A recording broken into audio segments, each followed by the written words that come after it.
Assalamualaikum warahmatullahi wabarakatuh.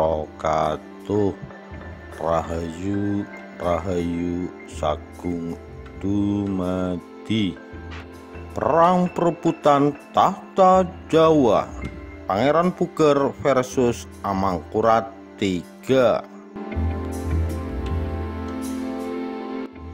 Pangeran Puger adalah salah satu dari putra-putra Susuhunan Amangkurat I, memerintah pada tahun 1646 sampai 1677, dan adik dari Susuhunan Amangkurat II, memerintah pada tahun 1677 sampai 1703. Maka dari itu, ketika Pangeran Puger menulis surat untuk penguasa agung, beliau adalah paman dari penguasa, yaitu Amangkurat III, yang memerintah pada tahun 1703 sampai 1708, yang baru saja naik tahta menyusul kematian ayahandanya. Surat ini merupakan salah satu dari sejumlah dokumen yang memicu terjadinya perang perebutan tahta Jawa pertama, yaitu tahun 1704 sampai 1708, dilancarkannya intervensi militer VOC pertama di dalam kerajaan Jawa, serta pelantikan Pangeran Puger sebagai Susuhunan Pakubuwono I, memerintah pada tahun 1704 sampai 1719. Perkembangan tersebut mengubah garis ahli waris tahta dinasti Mataram. Selanjutnya, para Raja Kartasuro, Surakarta, dan Yogyakarta merupakan keturunan dari Pangeran Puger atau Pakubuwono I. Pangeran Puger lahir sekitar tahun 1648 ketika Trunajaya mengambil alih Istana Pleret di akhir bulan Juni 1677. Amangkurat I bersama putra mahkotanya yang tak lama kemudian naik tahta sebagai Amangkurat II melarikan diri ke arah barat. Dalam pelarian tersebut, Amangkurat I wafat dan dimakamkan di Tegalwangi. Ketika itu sudah terjadi konflik antara Pangeran Puger dan putra mahkota yang berusia hampir sama dengannya.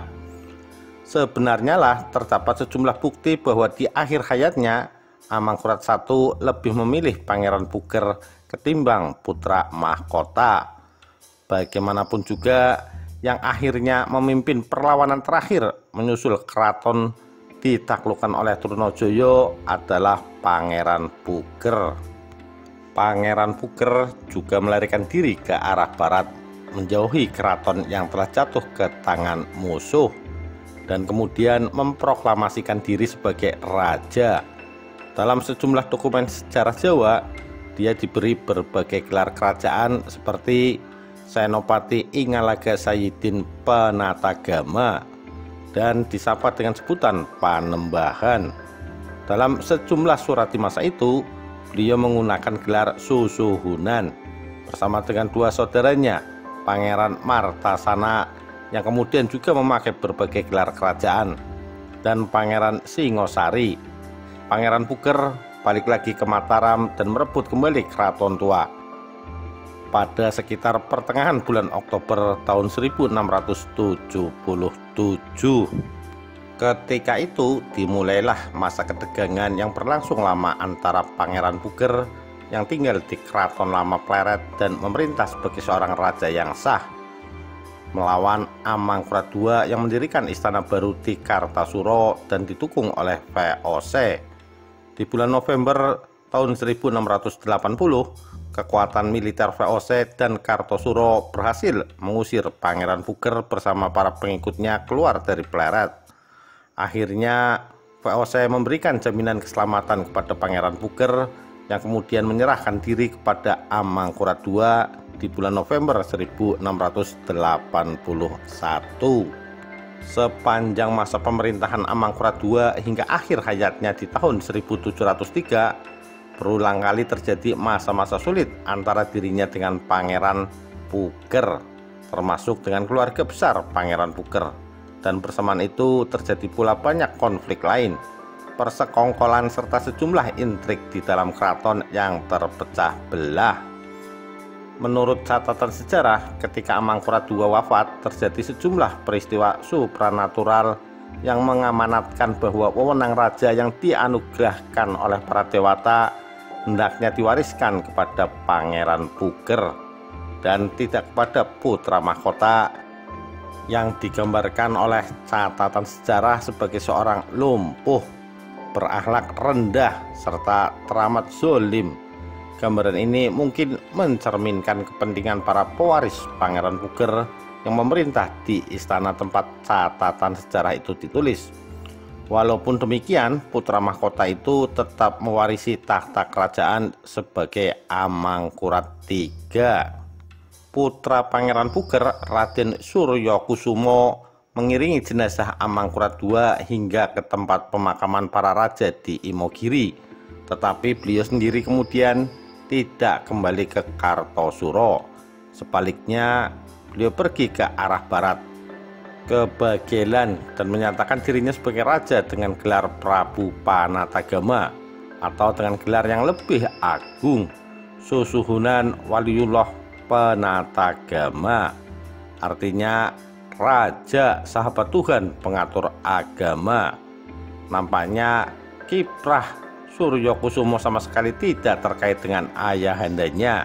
Kendati demikian, di dalam keraton Pangeran Puger dituduh telah memicu pemberontakan, dan sebab itu dimasukkan dalam penjara dan kemudian menjadi tahanan rumah.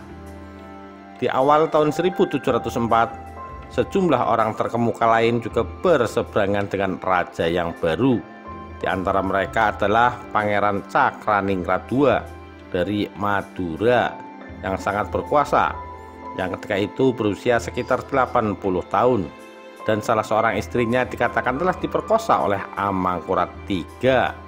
Penguasa Surabaya Angabai Jangrana II dan Bupati Semarang, sebuah kawasan di bawah kendali VOC, yaitu Tumenggung Ronggo Yudanagara. Menurut sumber-sumber Jawa, merekalah yang mendesak Pangeran Puger untuk melancarkan pemberontakan. Pada tanggal 10 Maret, beliau melarikan diri dari Kartasura di tengah malam dan menuju ke Semarang. Dan dengan demikian melancarkan usahanya yang kedua untuk menjadi seorang raja.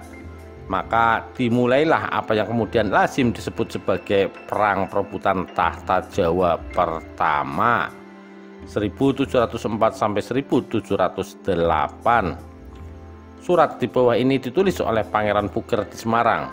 Perlu diingat bahwa ketika beliau menyerah di tahun 1681, Kompeni menjamin keselamatannya. Jadi boleh dikatakan bahwa beliau sudah menganggap dirinya sebagai seorang yang dilindungi oleh VOC. Itulah sebabnya mengapa beliau merujuk pada kebaikan yang sebelumnya telah diberikan oleh Kompeni kepadanya, dan percaya serta berharap pada VOC. Seiring dengan Tuhan, beliau mengadu bahwa telah diperlakukan tidak baik oleh raja yang baru, dan menyangkut tuduhan bahwa beliau bertanggung jawab atas terjadinya pemberontakan oleh Suryakusuma. Pengakuan beliau bahwa telah mendapat dukungan besar dari Cakraningrat II dan sejumlah pihak lain tak lama kemudian terbukti dibesar-besarkan, sebab ternyata sukar sekali untuk membentuk sebuah koalisi untuk pergi ke Kartosuro. Akan tetapi ketika surat tersebut ditulis, rencana pembentukan koalisi tersebut nampak sebagai janji besar di mata VOC. Sudah sejak lama Kompeni tidak mempercayai Keraton Kartosuro, khususnya Amangkurat III, yang diberitakan menjalin hubungan dengan musuh utama VOC, Surapati. Dan pandangan Kompeni bahwa Pangeran Puger adalah seorang yang memiliki sejumlah hubungan khusus telah membuat Kompeni mendukung usahanya untuk merebut tahta kerajaan. Sementara itu, Amangkurat III menulis kepada Kompeni berjanji akan melunasi hutang kerajaannya. Namun VOC tidak mempercayai beliau. Pada tanggal 7 Juli 1704, VOC memberitahukan kepada Pangeran Puger bahwa beliau diterima sebagai seorang raja yang sah, kendati Pangeran Puger mengaku tidak mengetahui apa isinya. Beliau kemudian berjanji akan menyetujui sebuah kontrak baru yang disesuaikan dengan persyaratan, dan Kapten Tek telah diberi wewenang untuk menyetujuinya sebelum beliau dibunuh di keraton di tahun 1686. Pada awalnya, Pangeran Puger menggunakan gelar Susuhunan atau Susuhunan Ratu Amangkurat. Akan tetapi di bulan Oktober tahun 1704, beliau menggunakan sejumlah gelar yang kemudian menjadi panggilannya: Susuhunan Pakubuwono I, Senopati Ngalaga Ngabdul Rahman Sayyidin Penatagama. Pada tahun 1705, dengan dukungan kekuatan militer VOC dan sebuah koalisi para pendukung Jawa, Pakubuwono I berhasil menguasai Kartosuro yang telah ditinggalkan oleh Amangkurat III tanpa berusaha memberi perlawanan apapun. Selama kampanye beliau di tahun 1706, Surapati terluka dalam pertempuran di Bangli dan wafat di Pasuruan. Demikianlah, maka perang perebutan tahta Jawa pertama telah berakhir di tahun 1708 dengan penyerahan diri Amangkurat III yang kemudian dibuang ke Sri Lanka. Demikian kisah perang perebutan tahta Jawa Pangeran Puger vs Amangkurat III. Sekian, terima kasih. Wassalamualaikum warahmatullahi wabarakatuh. Rahayu Rahayu Sagung Dumadi.